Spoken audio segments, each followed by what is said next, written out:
Hi, you may have noticed that I haven't been posting any upload videos.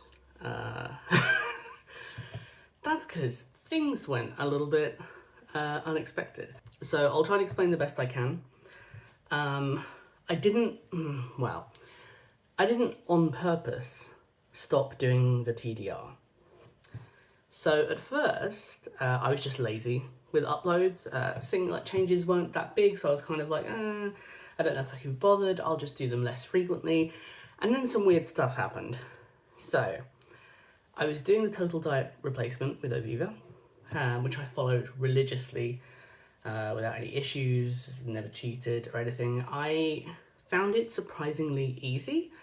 And unlike a lot of people who don't like to think about food and try and find themselves like distracted, find ways to not think about food, I actually became quite fixated with food in a good way.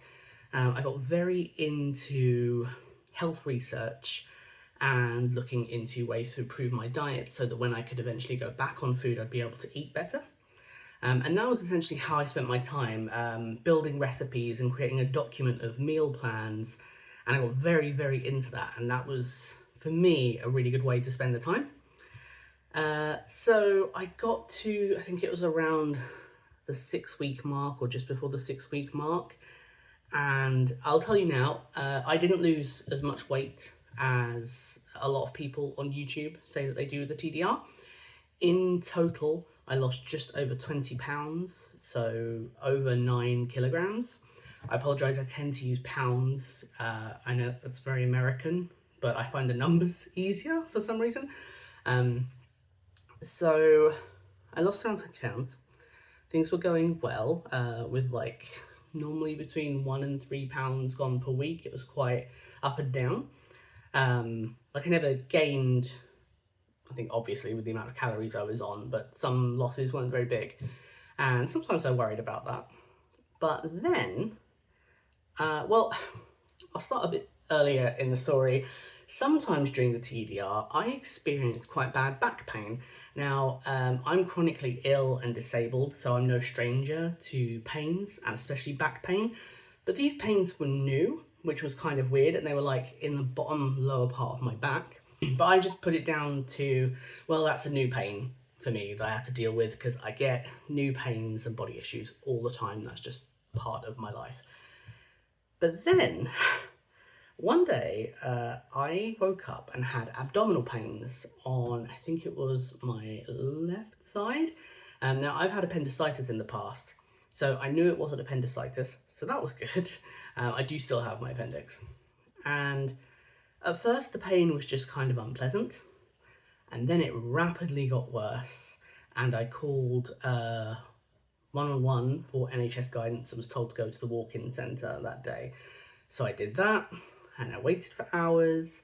At one point, I was in tears because I was in so much pain in the waiting room.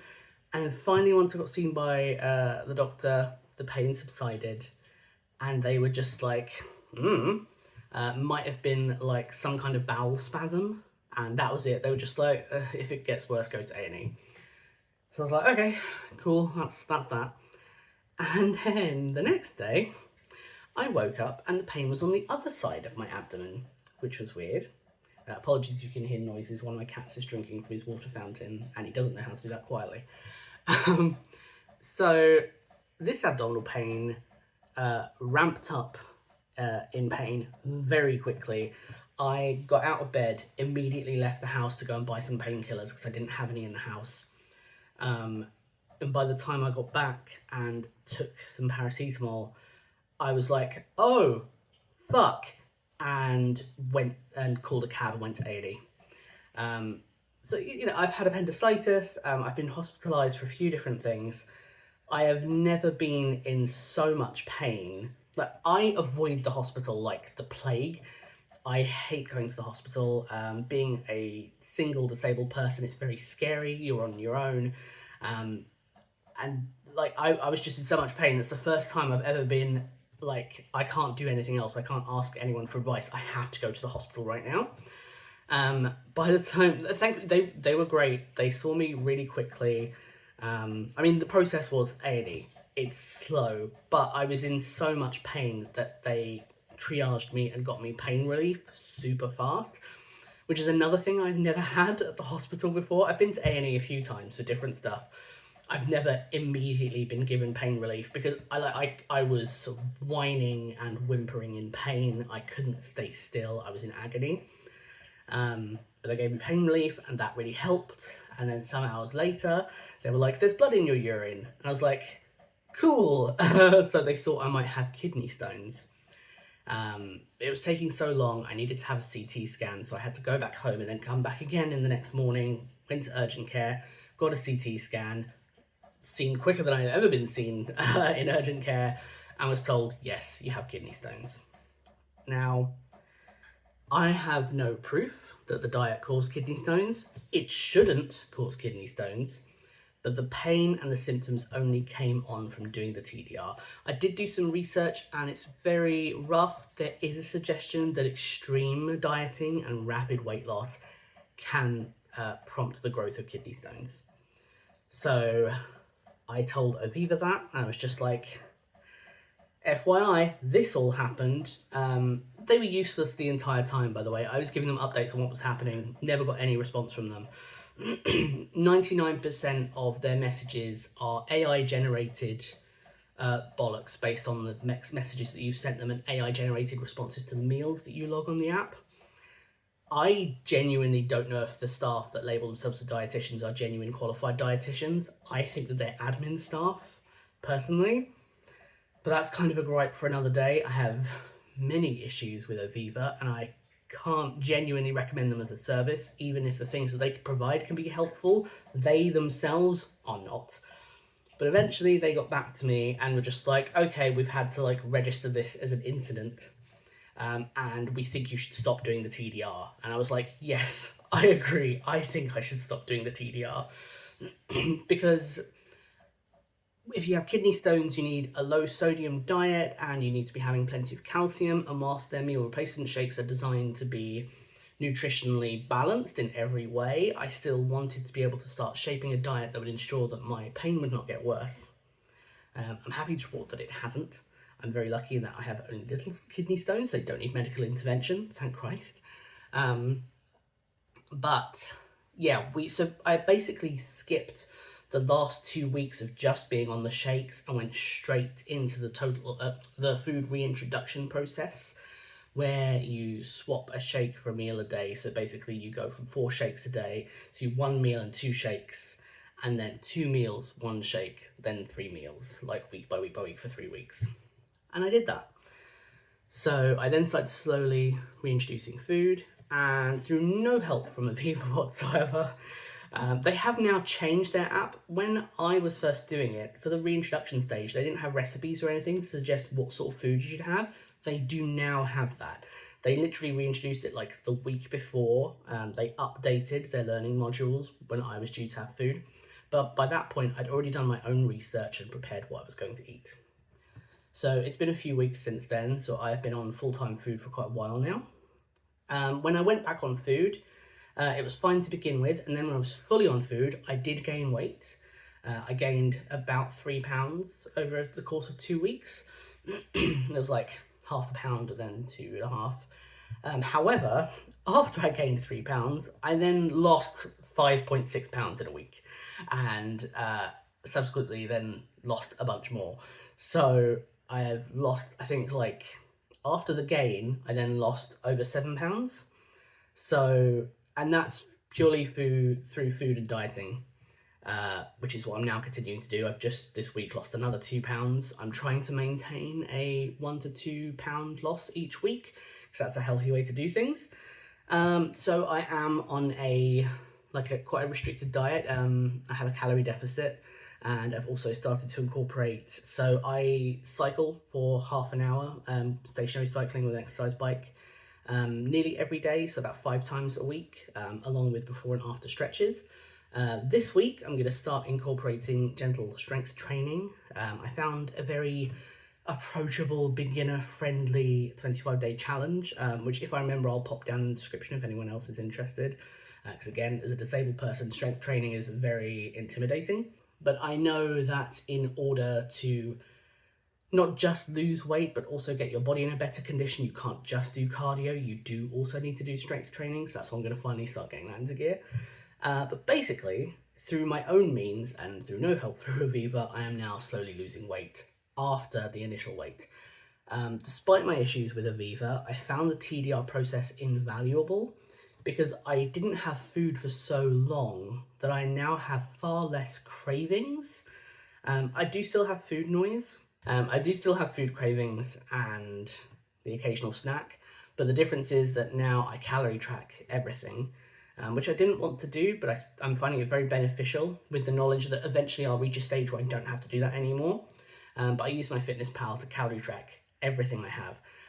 Nearly every day I have the exact same breakfast and lunch, and I now meal prep. So I have 5 meals ready all the time. So I don't ever have to think about takeaway because I know there's always food ready, and that food is healthy and food that I want to eat. So my diet now is basically more whole foods, less processed foods, better food, but not restricting myself and forcing myself to eat things I don't want to eat. And I found that incredibly helpful. So because of the TDR and my becoming incredibly fixated with food and healthy food and preparation, my diet is a million times better. And I've replaced things like I've changed my oil to olive oil. I make sure that I have fruit every day. I eat so many fucking vegetables when I used to eat none. The change is, like, it's kind of hard to recognize this because it's weird, but the change has been incredibly drastic and very nice. And I have had like small noticeable physical changes, like my breathing is slowly getting better because I have severe obstructive sleep apnea. And on that note, I have been offered Wegovy because of my BMI combined with the sleep apnea. I don't have an appointment with the prescriber until July, sort of like the first, second week of July. And I am going to go for it. However, it's hard to explain. I'm in two minds about it. I know people who are on like Mounjaro privately and they're having a great experience with it. And on the one hand, I'm kind of like, do I want to take a weight loss drug when I've already fixed my diet and exercise to the point where if I stick with it, I should, in theory, keep losing weight?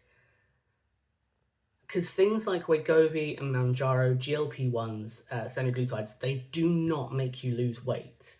They suppress your appetite and help get rid of food noise so that you can eat less, basically. And yes, eating less will make you lose weight, but unless you change your diet, unless you change your exercise, it's not going to make you healthy and it's not going to make you lose weight properly.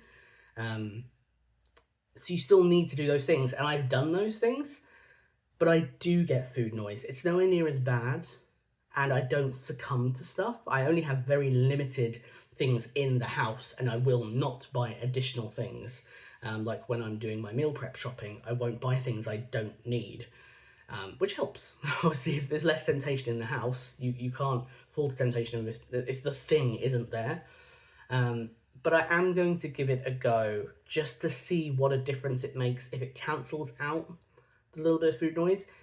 I think if I get bad side effects, if it makes me very sick, then I will just stop and I will just carry on with what I'm doing. I figure it's such a difficult drug to obtain on the NHS, and the only reason I'm being offered it is because it could benefit my health, that it feels silly not to give it a try. So I'm going to give it a try. And again, if it doesn't work for me, if it makes me unwell or makes it harder to eat, then I will just stop and I'll just carry on. And that's fine. I feel like there's nothing to lose here in giving it a go. If I hadn't changed my lifestyle so much, I personally think it would be a bad idea for me to go on Wegovy. I know that's what a lot of people do, because Oviva offered that as a first thing before the TDR. And at that point, my diet hadn't changed. Like, it had a little bit, but not enough. And I wasn't exercising every day. So it wouldn't have helped that much. And I think there is a negligence from companies like Oviva in that respect, in that they're not actually telling people and educating people into how to change their lives. And that does bother me. That irritates me quite a lot.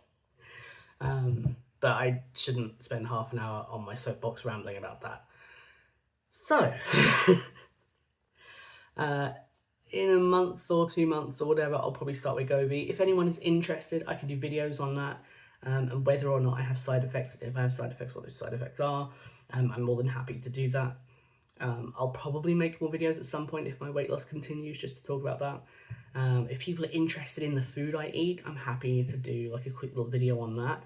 Because as I say, like breakfast to lunch, I have pretty much an identical thing every day, which I know doesn't work for everyone. Some people get bored of the same food, whereas I enjoy how easy it is to like eat the same thing all the time, that it's easy to prepare. And like meal prep recipes and stuff, I'm happy to share. I'm doing a new one today, which is going to be fun to cook.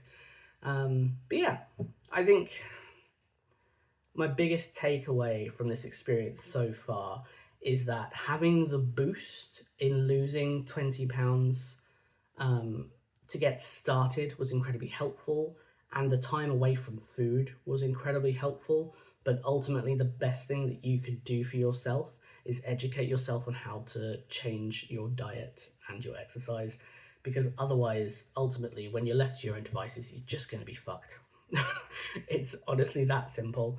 And I know that sounds kind of silly. A lot of people can't lose weight because they feel like they don't have the motivation and the help, and there's only so much you can do there. If you can't make the changes, you can't make the changes, and I understand that. And a lot of people go on like GLP-1s to help with that, because if there's less food noise, it's easier to make changes. But yeah, the TDR essentially is not going to magically change your life, and I'm not surprised that a lot of people gain the weight back afterwards. And I was incredibly scared of that, especially as I did gain a couple of pounds, which at the time, now I'm like, oh, I gained 3 pounds, that's nothing. I've lost that and doubled that since then, and that's fine. But at the time, the first week that I gained 0.4 pounds, I felt like such a failure, and that felt like the worst thing in the world. But that's nothing. It's normal to gain and lose between like 0 and 3 pounds throughout your life generally. So I think self-education is the most important thing, and companies like Oviva, even with all of their learning modules, they're just not going to show you that. Anyway, I'm going to shut up because all I'm doing is rambling now and sounding like a dick. But that has been my experience with the TDR. Kidney stones suck. Don't recommend. But I'm feeling better and I'm doing better. That's all that really matters. So if you have any questions, pop them in the comments and I'll do what I can. I'll see you probably at some point when I have Wegovy.